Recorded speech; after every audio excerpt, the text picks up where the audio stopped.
a todos, bienvenidos a la cápsula número 14 de la materia Comunicación y Redacción de Técnica. El día de hoy vamos a abordar temas relacionados a esta cápsula como parte de la unidad 3 dentro del marco de la licenciatura en Ingeniería Civil. Muy bien, en esta cápsula vamos a hablar sobre la argumentación oral y escrita.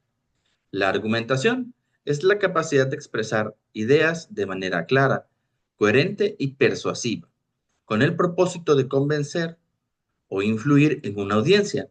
Se aplica tanto en comunicación oral como en comunicación escrita. Y es fundamental en contextos académicos, profesionales y técnicos. Una argumentación efectiva requiere preparación, estructuración lógica de los ideales o de los conceptos de idea y conocimiento del público al que se va a dirigir. Asimismo, se debe de garantizar que el mensaje sea comprensible y también convincente. Es decir, nosotros nos vamos a enfocar en que el mensaje que estemos avanzado esté al nivel de la audiencia. La argumentación tiene muchos usos, tiene fines sociales, pero también tiene fines profesionales.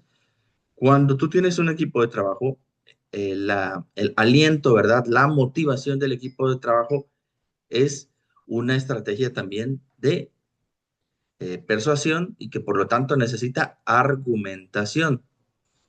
En ese sentido, el ingeniero que tenga a cargo un grupo de trabajo o un equipo de trabajo va a tener la necesidad de interactuar con diferentes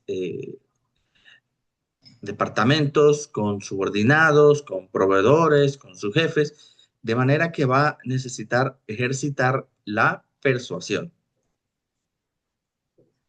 Dentro de los componentes de la argumentación debemos de reconocer tres factores importantes: la tesis, la evidencia y la conclusión. La tesis básicamente es la idea central, lo que nosotros queremos que sea. Es decir, es la razón por la que empezamos la argumentación. La segunda es la evidencia. La evidencia es todo aquello que nos da soporte para que nuestra idea sea aceptada como válida dentro de el argumento.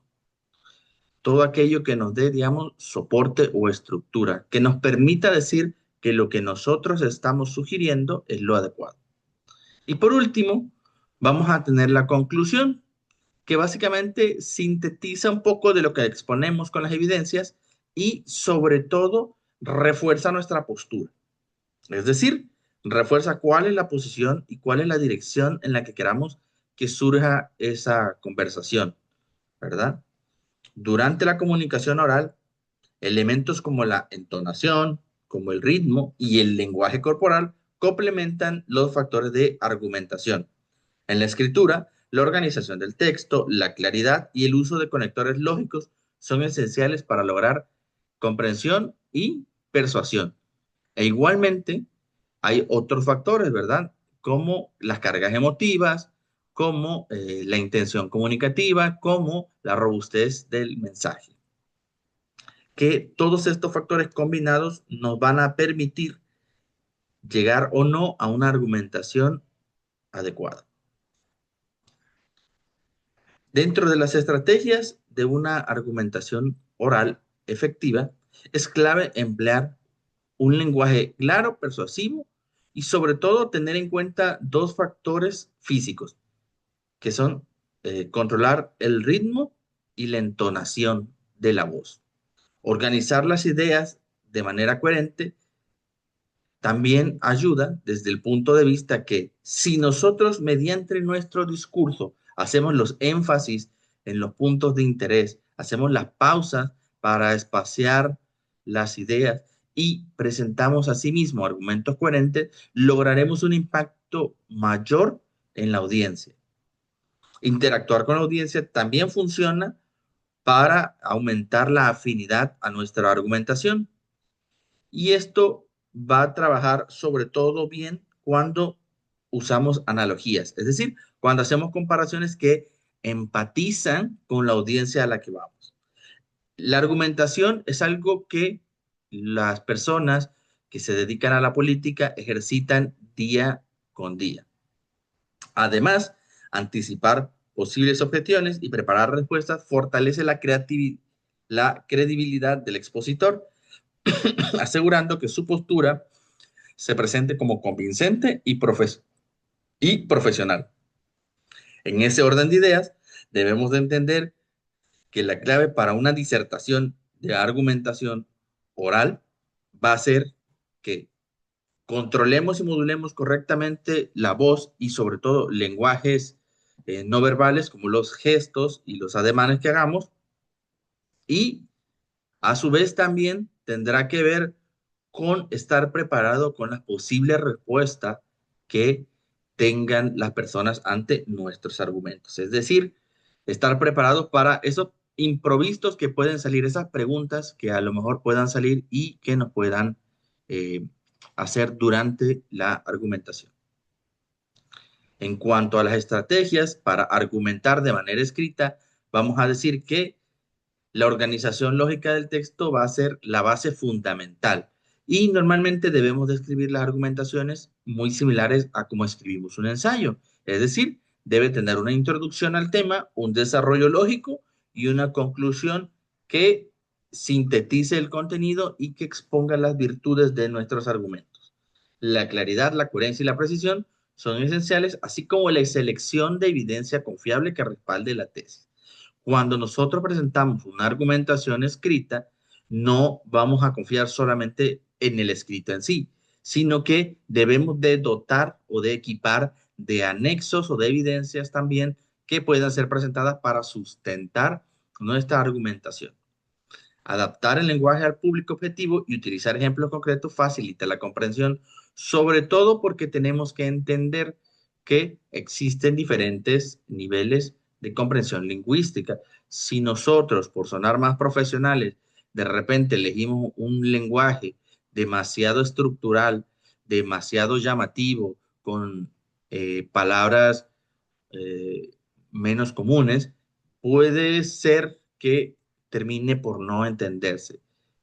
Hay una frase de Coco Chanel en donde dice que menos es más, y en la argumentación aplica respecto a la economía del lenguaje, es decir, usar palabras menos costosas a nivel intelectual, es decir, palabras más sencillas. Un ejemplo muy claro es la palabra ignominia. La palabra ignominia significa vergüenza, ¿verdad? No es una ofrenda a nuestra ética, a nuestro sentir. Sin embargo, si tú quieres hacer una argumentación escrita y utilizas la palabra ignominia, posiblemente un porcentaje de la población no la conozca. Sin embargo, si tú vas con la población y preguntas quién conoce la palabra vergüenza, seguramente el porcentaje de personas que conozcan esta palabra será mucho mayor. Y esto nos va a permitir que el mensaje sea entendido en mejores términos. Es decir, la economía del lenguaje no tiene que ver solamente con usar menos palabras, también tiene que ver con usar los argumentos que tengan las palabras más adecuadas para el público más adecuado, porque no conviene invertir en palabras, vamos a llamar rebuscadas, o demasiado técnicas si el público objetivo no cuenta con esa preparación. Adaptar el lenguaje al público exactamente es lo que nos va a permitir llevar a una argumentación exitosa. Además, es importante tener en cuenta que la revisión y edición del texto van a ser pasos que garanticen que la argumentación sea sólida y persuasiva. Así también vamos a evitar todos los vicios del lenguaje que hemos revisado en cápsulas anteriores. Es importante decir que cuando necesitemos revisar un texto, tratemos de incluir a otras personas para que estas personas puedan hacer la revisión, dado que las revisiones hechas por uno mismo, si bien hay cabida, porque vamos a ver algo que se llama la autorreflexión, eh, lo, lo mejor es que lo haga un tercero, que tenga un punto de vista fresco y diferente sobre las diferentes ideas que planteas en el escrito. Sobre todo es una excelente práctica porque te va a permitir cómo se lee, cómo se entiende o cómo se puede llegar a interpretar. Dentro de la argumentación vamos a encontrar tres tipos básicos, que son la informativa, la persuasiva y la académica o técnica.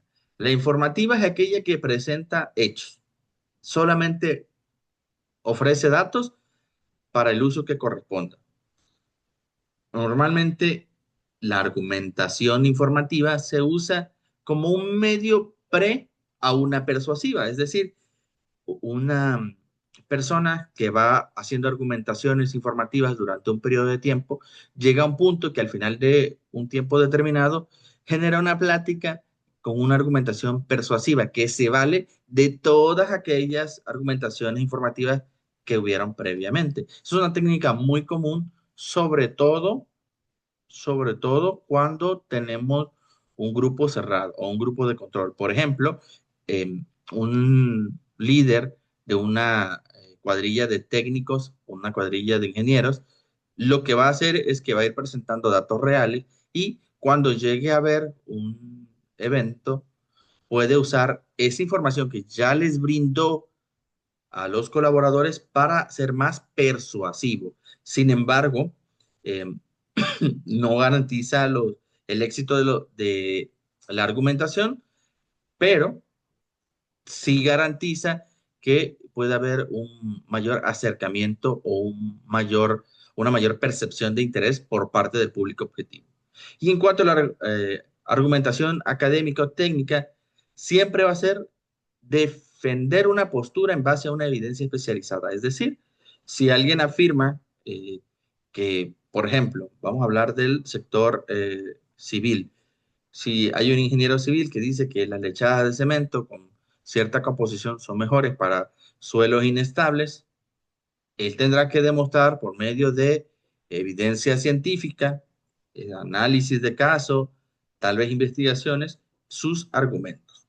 Conocer el tipo de argumentación que sea adecuado va a permitir seleccionar estrategias, tono, recursos y optimizar el impacto del mensaje con la audiencia. Dentro de los elementos de la persuasión vamos a encontrar logos, etos y patos. Logos se basa en la lógica, es decir, trata de que la argumentación sea consecuente. En base a la evidencia, yo genero estas conclusiones. Etos se relaciona más bien a la propia credibilidad del emisor, que tiene que ver más con cómo la audiencia percibe la honestidad y la claridad del emisor. En este caso, por ejemplo, cómo ven los subordinados a un jefe es una manera de aplicar etos. Patos apela a las emociones, que es una técnica muy común, es decir, generar empatía. Los mejores líderes generan empatías con sus subordinados, de manera que cuando hacen una solicitud y de repente encuentran alguna resistencia, tratan de hacer un acercamiento más emocional. Y no solamente cuando hacen una solicitud, sino cuando las personas tienen algún interés particular, se acerca, ¿verdad? Se acerca y está, digamos, como un apoyo emocional. Estas tres estrategias son muy usadas por las ciencias políticas, pero como ingenieros y como líderes de grupo vamos a necesitarlas para persuadir cuando se encuentren algunos temas de relevancia, sobre todo de convivencia social. Una combinación equilibrada entre los tres elementos va a permitir construir un discurso convincente y generar una confianza en la audiencia, porque por muy lógicos que sean tus argumentos y por mucho que apeles a las emociones, si no hay una credibilidad ganada del emisor, no va a existir una persuasión. Ahora bien, aunque el emisor tenga una alta credibilidad y logre evocar algunas cuestiones emocionales en los receptores, si sus argumentos no tienen lógica, igual y podrá convencer a alguna parte de la población por mero efecto de credibilidad y emocional. Sin embargo, la gran mayoría, ante la falta de lógica de argumentos, no va a atender. También puede suceder que si es lógico y es creíble, pueda llegar a convencer. Sin embargo, si no hay una conexión emocional con una audiencia, ciertos temas delicados pueden no tener éxito en la argumentación. Errores comunes: la falta de claridad, evidencias insuficientes, argumentos contradictorios, exceso de tecnicismos o desorganización de contenido. En la oralidad, además, se incluye el ritmo monótono, por ejemplo, que hablen y que se percibe que se habla con un poco de pereza, por ejemplo, la ausencia de contacto visual y la falta de intercambio con el público. Además de estos, existen varios errores comunes, pero los principales van a ser estos, que van enfocados a cómo te relacionas tú como emisor de un mensaje hacia el receptor. Por último, como todo proceso, está sujeto a la mejora continua. La práctica constante, la retroalimentación y la autoevaluación son claves para perfeccionar la argumentación en la oral. Es posible grabarse y revisar, por ejemplo, nuestra presentación. Y esto va a ayudar a enfocarnos en nuestras debilidades. En la escrita podemos leer nosotros y pedir a alguien más que lea nuestros escritos para ver qué tan claro y coherente es. La mejora continua va a permitir que ganemos confianza para argumentar, que generemos habilidades críticas también para discernir de una buena argumentación de una mala y sobre todo va a aumentar nuestra capacidad persuasiva. Muy bien, eso es todo por esta cápsula. Nos vemos en la siguiente.